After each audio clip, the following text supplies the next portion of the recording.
Allô tout le monde. Donc, je fais cette vidéo pour que ça incluse une compilation que comptait faire Dr. Dinren.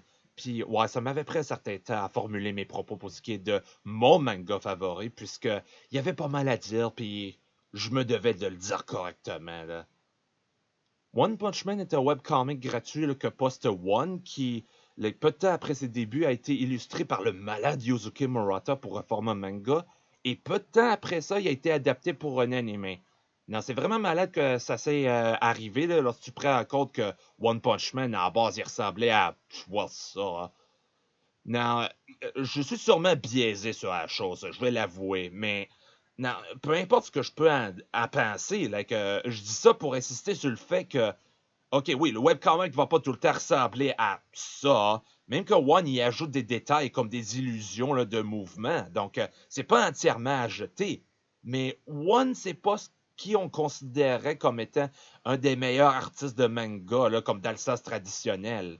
Mais ça, c'est OK. One a été capable de prouver que malgré ça, là, si on jugeait nécessaire de complémenter le manga avec de nouvelles artworks, je crois que ça en disait gros là, sur l'œuvre en lui-même. Like, il devait avoir de quoi de vraiment spécial pour aller aussi loin que ça. Oui, les artworks de Yuzuki Murata sont, comme j'ai insinué, malades. Là, je les raffole. Mais si je me serais juste contenté là, de scènes badass avec plein de détails, j'aurais lu à place. Allez, non, n'importe quel autre manga. Ouais, on a pas mal l'embarras du choix aujourd'hui. Ce n'est pas juste du simple fait que l'artiste derrière One Punch Man, il fait un travail impeccable. Je pense qu'il avait vraiment plu aux fans comme moi au départ. C'était le setting qui lui était vraiment unique. D'habitude, les super-héros qui ont des pouvoirs extraordinaires et s'ils sont chanceux, ils ont une vie personnelle modeste, sans faute, ils vont rencontrer des difficultés avec les méchants qui doivent faire face. Mais One Punch Man brise ce stéréotype-là. Au tout premier chapitre, le premier monstre qu'on voit, là, le protagoniste Saitama, il fait face à, ouais, il le démolit en l'espace de une case, en un seul coup de poing. Parce que, get it, One Punch, yeah, whatever. Mais donc, Saitama va l'exprimer durant tout le long de la série que, puisqu'il est aussi puissant, il regrette ne plus être capable de sentir l'excitation d'un vrai combat. Ce n'est pas comme dans d'autres séries où est-ce que tu vois le personnage principal évoluer pour qu'il puisse être capable de vaincre le grand méchant et pour qu'un autre méchant apparaît pour que le personnage là, il évolue encore et le cycle recommence. Non, Saitama était déjà à son niveau maximal au tout début. Et donc, c'est ça, c'est le plus gros conflit, c'est qu'il ne peut plus sentir l'adrénaline puisqu'il n'est quasiment jamais en danger. Et donc, c'était une perspective qui était vraiment rafraîchissante pour tout le monde comme moi. Là. On n'a quasiment jamais vu quelque chose comme ça. Mais donc, ce nouveau type de narratif va contribuer grandement à l'humour de la série, surtout que Saitama, il n'avait rien de spécial qui lui était inné. Il n'a pas des yeux laser, il connaît pas la magie. Il était juste un humain banal qui s'est entraîné pour sa force à super vitesse, duquel l'idée en soi, ça nous permet de plus facilement se connecter à lui. Mais donc, puisque les monstres lui donnent aucune difficulté, l'adversité que Saitama il va vivre au quotidien sera les trucs les plus banals. Puis, il y a juste de quoi d'euphorique dans l'idée que un fucking dieu parmi les hommes, son pire ennemi est le même que le vôtre et le mien. C'est les finances. Faut tout le temps qu'il ménage son argent, il peut jamais s'offrir de quoi de décent, puis il regarde continuellement pour des soldes. Encore, il est pareil comme toi et moi, il est juste dans la peau de dieu. Mais donc, tu verrais jamais Superman utiliser sa super vitesse pour se battre contre une mouche à fruits comme Saitama il fait dans la série. Encore, c'est juste fucking fou. Puis c'est pas juste de ses actions, c'est aussi juste de l'attitude des bonhommes. Comme lorsque Saitama était comme, OK, c'est quoi le rapport? Dans la prochaine page, il est comme, là, je suis Saitama, c'est quoi qu'il y a? Encore, c'est juste tellement stupide et fou, là, cette expérience-là. Mais encore, j'adore cet humour pince sans rire. Il valorise à ce que tu regardes pour les détails de même. D'ailleurs, les autres bonhommes, ils participent aussi à leur moment de folie de même. Duquel ça s'en vient à mon prochain point. Saitama est loin d'être le seul protagoniste de cette histoire, et quoique pas tous les bonhommes sont traités également, la série n'est pas au-dessus de faire de simples caricatures. Pour les personnages qui sont pas juste relégués à un ou trois chapitres, ils sont clairement compétents, ils sont capables de se battre, là, même qu'ils peuvent être pas mal nuancés.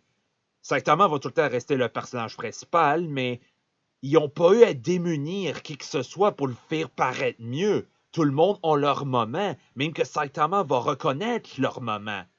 Like, une bonne histoire va briller pas juste avec le héros, c'est aussi le monde qui l'entoure. Et donc, le monde de One Punch Man est vraiment authentique.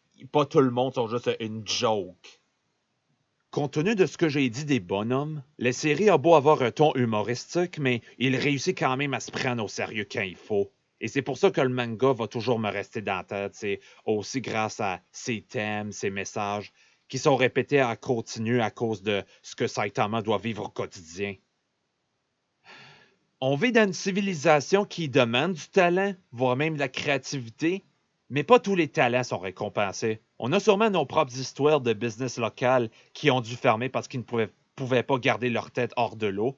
Eh bien, One Punch Man nous fait rappeler que, oui, même dans un monde où est-ce qu'il était encore plus facile pour un héros d'être valorisé, malgré tout ça, tu ne seras peut-être toujours pas reconnu pour tes efforts. Ça reste un miroir de la vraie vie.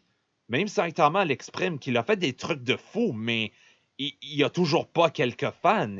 Il s'attendait à au moins avoir quelque chose pour tous ses exploits, surtout rendu au point où il en est. Now, en ayant dit ça, on rentre dans une zone grise. Le manga est pas gêné de dire qu'il y a des mauvais acteurs qui vont jouer au héros juste pour avoir de l'attention, which malheureusement est quelque chose qui est bien trop commun et facile aujourd'hui, et ça reste un miroir. Mais Saitama est pas du tout comme ça. Il va toujours dénigrer toute technique de crosseur, puis il va le dire que ça dérange pas comment tu aides les gens. T'as pas besoin de super pouvoir, t'as pas besoin d'être populaire. Si tu fais juste la bonne chose, t'es un héros, le reste n'a aucune importance. Même que s'il serait pas sincère en ayant dit ça, il n'aurait pas sacrifié ses chances à du succès personnel. Like, Saitama est juste une bonne personne. Il n'aide pas les gens juste pour être populaire. C'est juste que son problème, c'est que, like, avec tout ce qu'il a fait, il s'attendrait à ce que les gens le reconnaissent au moins. Which, you know, c'est humain, penser de même. Il n'y a rien de mal à ça. Là, tu fais quelque chose de bien, tu t'attends à ce que tu reçoives au moins un peu de reconnaissance. Puis, comme j'ai dit, lorsqu'on vit dans un monde qui ne récompense pas les gens proportionnellement à leur talent, et qu'encore ça peut être un sujet tabou à surface, c'est juste bien lorsque quelqu'un d'autre puisse le dire. Ouais, on m'a donné une limite de temps, mais je me devais de partager ça aussi. One Punch Man a aussi mes 2 pages favorites de tout manga, sans exagération. C'est même pas qu'il y a des artworks exceptionnels dans ces 2 pages-là, ni même que c'est à la fin d'un arc, c'est juste 2 personnages qui se parlent, mais c'est les dialogues qui résonnent encore avec moi à ce jour. Donc, compte tenu des exploits de Saitama, fallait que les éloges tombent sur quelqu'un. Et lorsque Saitama le confronte là-dessus, et l'autre personne lui répond qu'il a bénéficié de ses exploits, il le dit en mal, évidemment, Saitama lui répond que c'est pas ça le problème, parce que le problème est plus du fait qu'ils sont pas les seuls affectés par ce mensonge. Non, encore, c'est juste de la bonne écriture. Là, c'est ça, j'adore ça, les affaires qui te font penser de même. Là, c'est ça, c'est juste des mots puissants. Mais lorsqu'on penserait que les choses iraient pas plus mieux que ça, la prochaine page prouve le contraire. Saitama ne lui a jamais dit d'arrêter de mentir. Il ne lui a jamais dit d'arrêter d'être un héros. Et lorsque l'autre personne lui disait qu'il ne sait pas quoi faire, Saitama vient alors dire ma bulle favorite de tout manga. Pourquoi ne deviendrais-tu pas plus puissant? Dans le sens qu'il pourrait être à la hauteur des attentes. Ceci est un vrai diamant. Like, c'est juste sur quelques cases. Ils sont même pas parlés pour si longtemps que ça. Mais cette bulle-là est juste parfaite. Là. Tu peux pas faire mieux que ça. Like, c'est juste des mots puissants. Like, j'adore la philosophie de Saitama. Puis ceci est l'exemple parfait de ça. Ceci est la raison pourquoi Saitama est un de mes personnages favoris tout court. Pour conclusion, One Punch Man est une excellente lecture. Pour ça, je vous le recommanderais. Je suis très difficile à impressionner, mais déjà voir la différence flagrante entre la puissance de Saitama et celle de tous les autres héros donne pour un scénario assez unique, mais qui apporte aussi son lot de faux rires, ça reste une œuvre très sincère. Encore, je l'adore, puis je sais que ça va me suivre pour le restant de mes jours.